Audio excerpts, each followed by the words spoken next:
Hari ini kita akan membahas bab 2, yaitu menumbuhkan kesadaran terhadap Undang-Undang Republik Indonesia tahun 1945. Silakan dibuka LKS halaman 24, 25 sampai 28.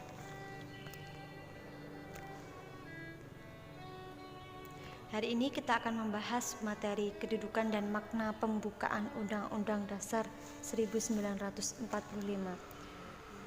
dengan submateri yang pertama, pengertian dan fungsi konstitusi, kedua, kedudukan pembukaan Undang-Undang 1945, yang ketiga, hubungan pembukaan UUD 1945 dan proklamasi kemerdekaan. Yang keempat, makna alinea pembukaan Undang-Undang 1945.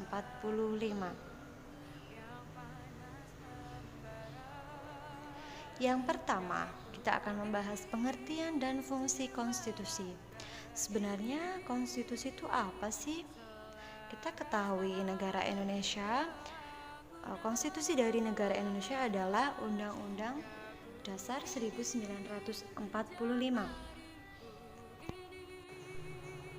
Yang telah disepakati bersama, dan konstitusi secara bahasa berasal dari bahasa Prancis, yaitu konstitur, dari bahasa Inggris constitution, bahasa Belanda constitut, bahasa Latin constitutio, yang artinya adalah membentuk atau menyusun. Jadi dalam istilah kenegaraan atau ketatanegaraan, konstitusi itu merupakan pembentuk negara atau penyusun suatu negara. Nah, pengertian dari konstitusi sendiri itu dibagi menjadi dua, dalam arti sempit dan dalam arti luas. Konstitusi dalam arti sempit artinya adalah hukum dasar tertulis, yakni Undang-Undang Dasar 1945 yang kita sebut dengan UUD NRI tahun 1945. Dan yang kedua ada konstitusi dalam arti luas, yaitu keseluruhan dari ketentuan-ketentuan dasar atau disebut juga hukum dasar, baik hukum dasar tertulis maupun hukum dasar tidak tertulis. Nah, hukum konstitusi tertulis ini kan merupakan aturan-aturan pokok negara yang tertulis atau tertuang dalam peraturan-peraturan secara ketatanegaraan.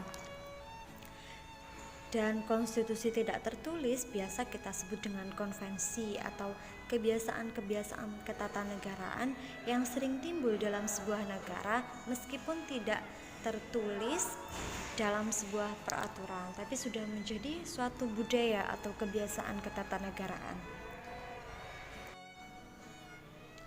Lalu yang kedua, kita akan membahas kedudukan pembukaan UUD 1945.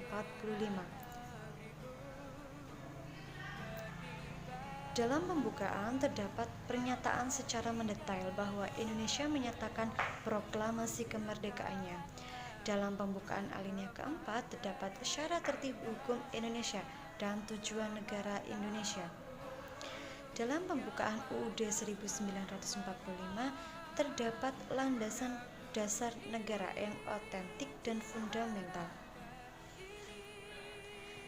Jadi, kedudukan pembukaan Undang-Undang 1945 merupakan acuan dari Undang-Undang Dasar 1945.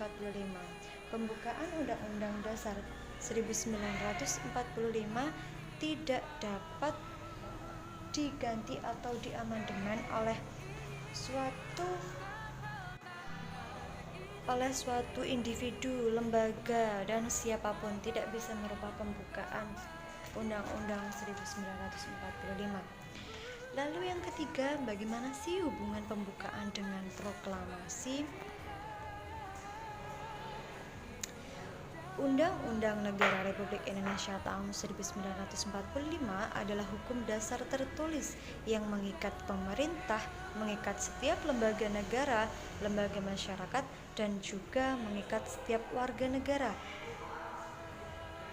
Dalam Undang-Undang Negara Republik Indonesia tahun 1945 pada dasarnya memuat dua materi dasar, yaitu yang pertama, pengaturan tentang bentuk negara dan sistem pemerintahan negara, termasuk di dalamnya pengaturan tentang kedudukan, tugas, wewenang, dan hubungan antar lembaga negara satu dan antar lainnya.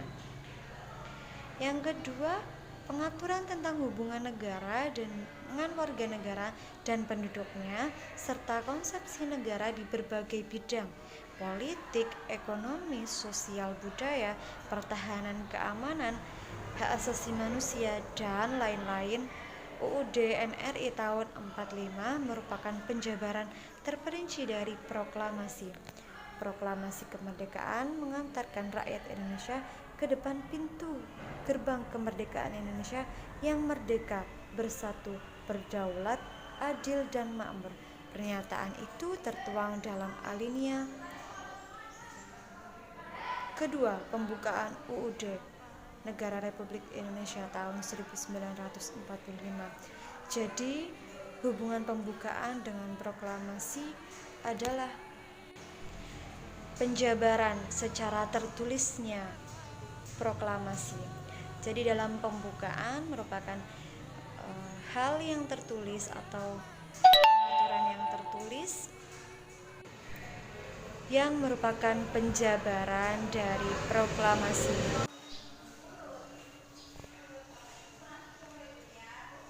Yang keempat, makna alinea pembukaan Undang-Undang Dasar 1945.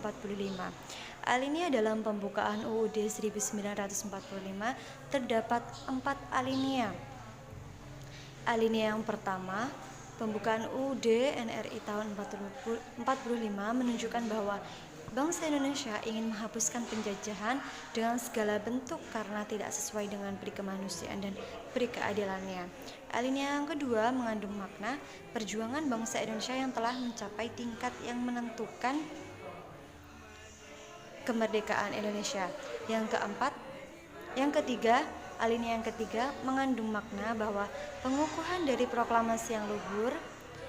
Makna tersebut didorong dari motivasi spiritual yang luhur, kehidupan yang seimbang antar material dan spiritual di dunia dan di akhirat.